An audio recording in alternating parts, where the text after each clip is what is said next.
How's it going, everyone? Just kind of doing an update video here to my bike. If you followed it on YouTube or if you've seen it on Our Moto, you kind of know what's going on, but there's also kind of some big direction changes with it. I was going to do street legal, try doing some moto vlogging and stuff like that, but I don't think that's really going to happen, at least with this bike. I'm going full race bike with it now. Anything that I was going to do to it to make it street legal, I'm not doing anymore. Like, the headlight's gone, you can see that. I actually bought an LED light bar that you can mount on top of your, right above the number plate, and or you know, on top, or you can, I've even seen people run them right on top of the fender. But I'm not doing street legal anymore. No brake lights, no nothing, no headlight. Like I said, just full race bike. It just interests me more than riding on the street. I just see too many people getting hurt and too many speeding tickets and stuff like that, and I really just don't want to deal with that much of a hassle with that kind of stuff. So I'm going full slicks. I'm not going to be using these wheels. I actually bought another wheel set. That's a 17 3.5 front without the tire. The one that's on there is that 16.5 with a Bridgestone Battle Axe full slick, and then this was that 5.4 rear with a Battle Axe 180 rear. And if you're gonna run a 5.4 wheel on the rear, you've got to do some customization to your swing arm, or like I was going to use that SXV swing arm, but I'm not going to do that anymore, at least not right now until I can get it finished, because I was using a friend of mine's shop, but he's busy and I'm busy and we just can't get together to get it finished. I did have it powder coated and everything because I thought we had everything done right, but the wheel spacing was off. So, and then I customized it to where I didn't have to use the Aprilia brakes, and I was going to use all my Honda stuff, and that stuff's off too. So I'm going back to the OEM swing arm. That's actually the powder coater with some other stuff. And then you can see I'm not using those PWR Stage 3 cooling kit radiators and oil cooler with that fitting on it. I bought some Moto radiators. The only reason I wanted to run that Stage 3 kit is because I thought I was going to be running it on the street, and then I was going to put a fan on it, which I actually have a Trail Tech fan, which I'm going to be selling all this stuff. But like I said, I don't need it for straight up Supermoto racing. I was just going to need it for if I got stopped in an intersection or whatever, got caught in traffic or something, my bike wouldn't explode because it was overheating or whatever. So anyways, so that's the direction. OEM swing arm, and then full race bike now. So I guess those wheels I'm replacing. I bought some Warp 9s, and I mean, they're probably some of the cheaper wheels other than the China wheels, but I never heard a bad thing about them. I had a set before and I sold them to a kid because I found these, but I ended up selling those Warp 9s. I got this.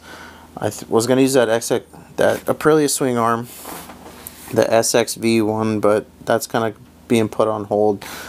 And then what's in here is another wheel that came with that front, that 17-inch front, but it's got cracks all over it and I can't use it. I mean, all the way through the spoke. So I'm going to make a cool table or something out of it, but this is the way the bike sits right now. I got the engine in there. It's all bolted in and everything. I'm waiting on them radiators. They should be here this week. The wheels should be here Tuesday. I got the airbox modification that I was going to do with those carbon fiber louvers done. Looks pretty cool.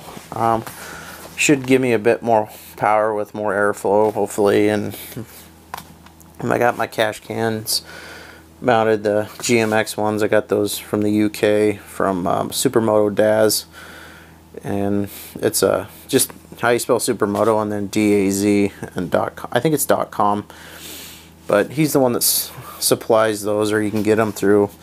It's the exchange rates. It's not in euros. It's in what are the British pounds, so it's quite a bit. They have the advantage there where their money's worth more than ours, so it's a bit of an exchange rate. You take a hit there, but I think they're worth it, especially for direct bolt-in, and they look really nice. They didn't come like this. They came natural aluminum finish, but I had them powder coated to go along with the rest of the bike, and then it matched the radiator hoses pretty good. And the anodized stuff doesn't match so well. I might be swapping that out eventually, because this stuff ends up turning pink, which I didn't realize until somebody told me. So stupid me, but I'll probably be switching that out for black here on down the line. Or I'll just get it re-anodized black, because there's a place here locally that does anodizing for $100 for anything you can fit on your rack. And I mean, they did my fork tubes, they did my rear shock and all that kind of stuff. So basically that's the way it's sitting right now. I got my carburetor in there, all the lines are hooked up, got to plug this extra hole. I'm trying to keep this as a quick video because there's really not that much to go over. Just kind of got the motor in there, trying to get this thing done. It's been a long process, a long build, and I've taken a lot of flack from it from the local riders, so would really like to get this done. Another big change is the braking setup. It's no longer a braking front master cylinder, it's a Behringer, and then that's a 6-piston setup that I've got. I'll go over there in a second, but this is a front master cylinder. There's a little bit of adjustability here, not so much in the lever like the other one, but you don't really need it. I had to cut a little bit of the back side of this off. There's that little point that sticks out for, I don't know what it was, for stability or something, but it didn't seem to affect it when I cut it off, because this was like that far away. So the lever was like totally unfunctional the way it was that far away. So then you might be asking yourself what this little switch is. That is the Vortex ECU setup that I bought. So I got a completely different CDI box, and then it's got 10 different map settings. It's got the map 1, which is the best overall power, and then you got a dial in there, and you switch it, and whatever number you have it on the dial, then you just hit it down, and that's what power setting you'll have, and it's shift on the fly. So that's cool. And then already talked about this in another video. It's a Scott steering stabilizer. Pro taper, went over that already. Kill switch, probably gonna be switching this out. This is kind of a cheap little thing that I bought.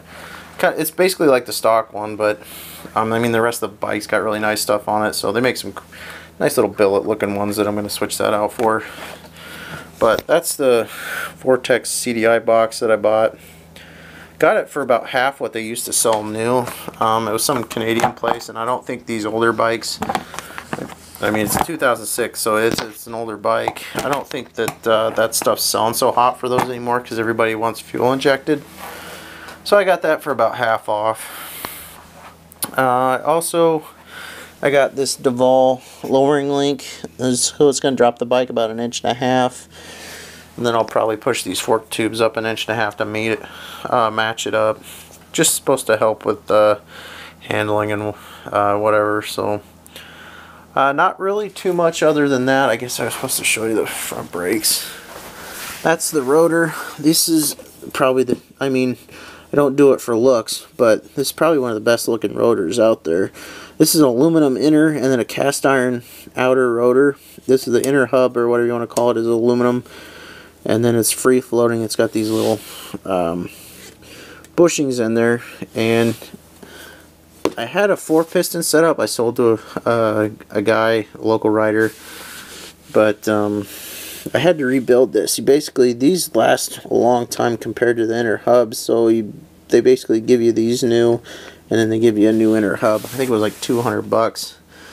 But I think the rotors are, damn, I think the cast iron one's close to 500, and then the regular one's like 350 for, or something like that, 300, 350, something like that. And then this is the 6-piston caliper. I gotta look and see what pads it came with. I'm not sure if it came with the street friendly ones or the full race ones, so don't really have a use for the street friendly ones. If I can take advantage of going full race, then I will. And then I've got titanium bolts in here. But that's the Behringer brake setup. But that's the way the bike sits now, guys. I'm actually planning on doing an update video, and I will. I promise I will. Once I get the wheels and the bike all ready to go. I'm not finishing it per se. There's a guy that's runs the Michigan Moto track day events and all that kind of stuff, and I think he was actually a motorcycle tech or whatnot, But he's worked on a couple bikes for some guys, and he's going to set the suspension up for me and just get it going decently, because I've got that FMF power up kit over there for jetting, and it's going to end up, he's going to take it after the holidays. I'm going to get it all together, but he's going to get it running and set the suspension up like I said, and then I'm going to end up taking it to the dyno and then we're going to fine tune it there. But that's pretty much it, guys. Just hit a subscribe or a like or whatever. I mean, it doesn't really matter to me. I'm not going to make any money off of this, but just lets me know that you're interested or commented on it or whatever. But hopefully we can see it running here in a couple weeks after the holidays. So have a good one.